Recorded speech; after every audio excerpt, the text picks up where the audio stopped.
fail to realize is that they do belong to a form of civilization, and they do not completely owe their success to themselves. They see themselves as self-made men, and that's a very, modern American idea, the rugged individualism. You can make it on your own sort of thing. If you're an investment banker, you work 16 hours a day, and you really feel that recognition is due to yourself solely. You don't realize that you are a part of an order, an invisible order that does exist, and that realistically the recognition that you receive from what you do is interdependent on a number of other established hierarchies that you do not see. And one of those is the idea of identity. So you have to presuppose that everybody else sees the world to a large extent like you. And if you don't see the world that way, if others don't see the world that way, that's when you have a huge problem with the efficient market theory. So in the short run, profits can look very good for lots of different companies, especially the big established companies. But in the long run, you fail to realize that your wealth depends in large part on the established order, and that people can take away your wealth, especially in a form of government as unstable and chaotic as democracy. So in the latest, the subprime housing issue, this was in huge part an extent of kind of quasi-secretive attempts at the government to create a social engineering program to turn immigrants into Republicans. The idea was that if you create homeowners, you create people that have a established sense of belonging to society, and that will supersede ethnic loyalties, and therefore you will make them into Republicans. And that was the idea. And that was Karl Rove's idea and several other big wigs in the Republican Party. And that was their idea, and the assumption, of course, is that we're all equal, we're all tabula rasas. It's the idea of America that counts. Everybody can become that way. As a result, you saw what happened. It was a ridiculous idea. It did not take into account the incredible diversity of human nature and different types of cultural backgrounds and the baggage that people carry with them and their different perceptions. So as a result, the Republican Party suffered, the American economy suffered, and the world economy suffered, and it pretty much put to shambles lots of ideas that we had in the past. And remember, you're talking about the people that actually do put their money where their mouth is.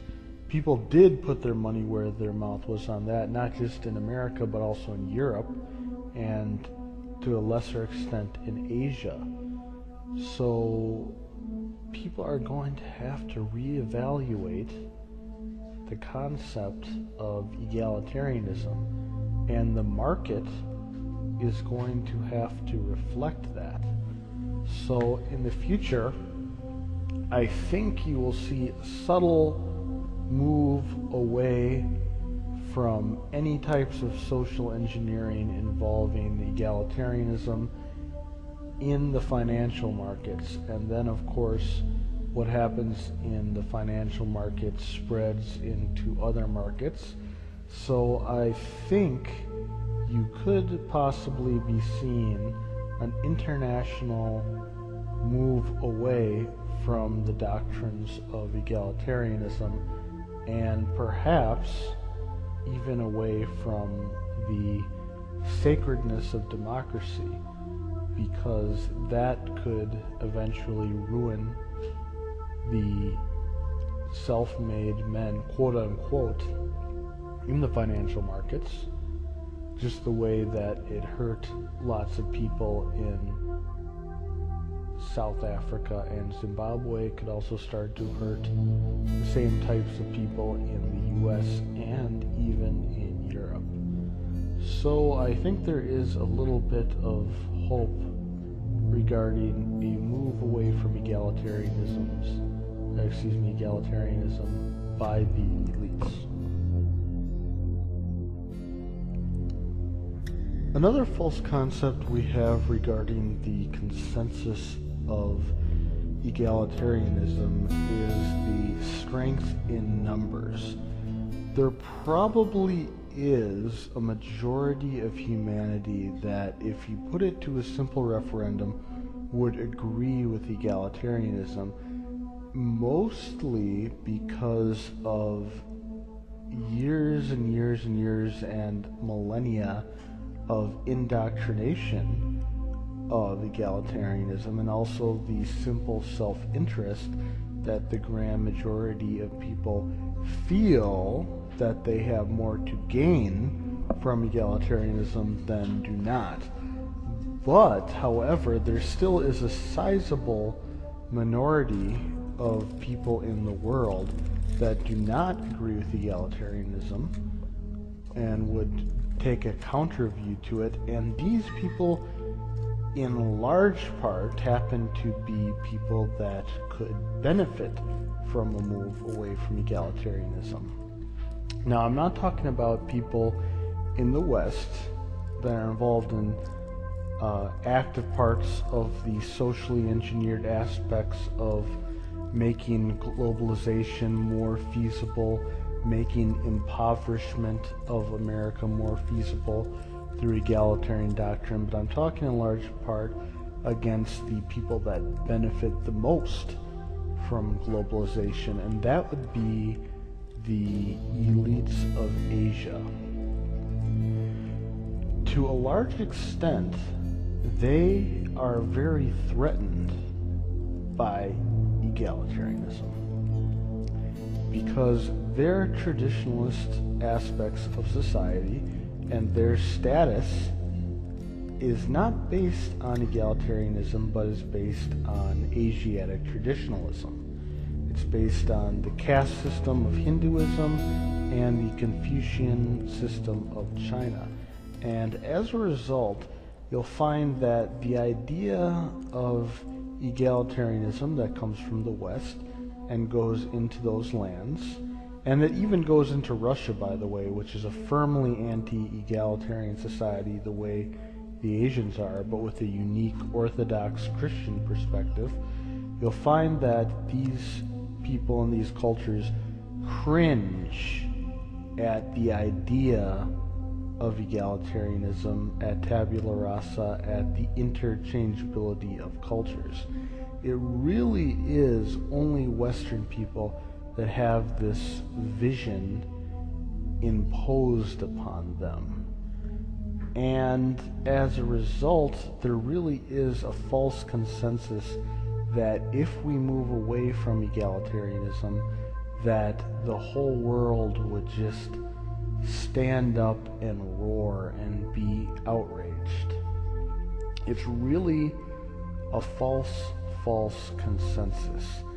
And I hate to say it, I really do, but I think in a lot of ways our cultures, our traditions in the West could possibly be better safeguarded on a certain level, and I'm not condoning that this happens, keep in mind, on a certain level it could be better safeguarded by Asiatics than by our own elites in our society.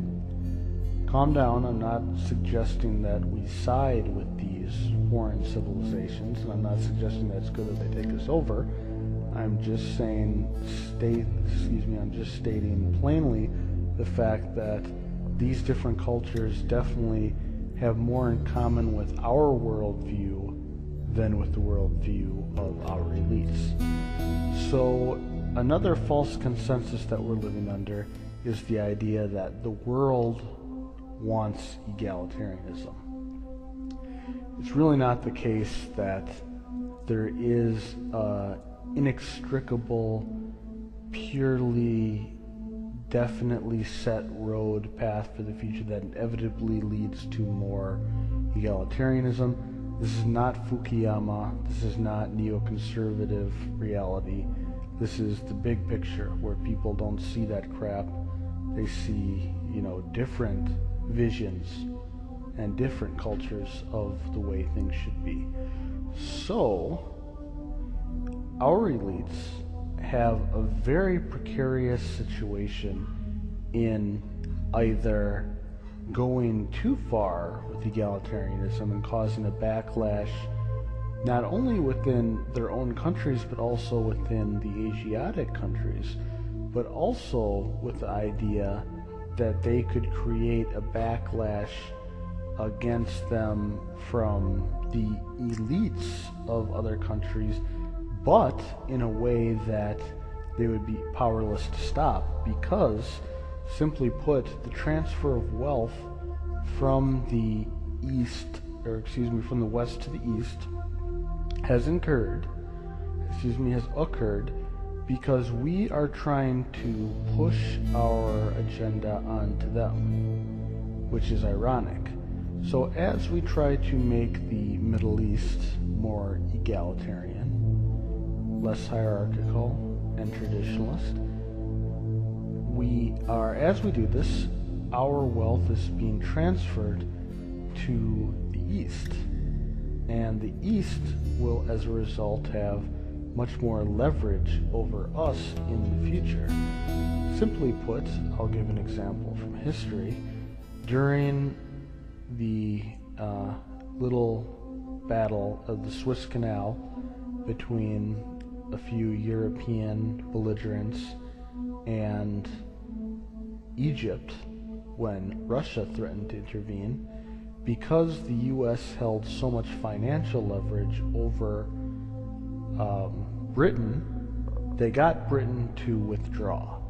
And now, as a result, if we try to push our schemes onto the world, you forget that Asia has financial leverage over us right now. China has financial leverage over us, so it would be very hard for us to push egalitarianism onto the Chinese. That is a vision that they will not accept, and now they have the leveraging power to say to hell with us.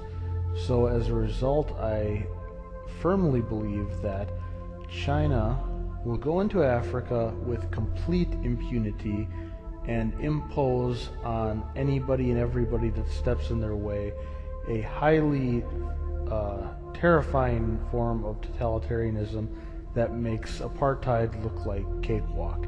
And the West is going to sit back and do absolutely nothing. And also, people in the West are frankly not going to care, because they're going to be suffering as well through this protracted, long, and terrible recession that has its ideological roots in egalitarianism. So it is safe to assume that in the long run, I firmly believe with all my heart, we're going to be witnessing a direction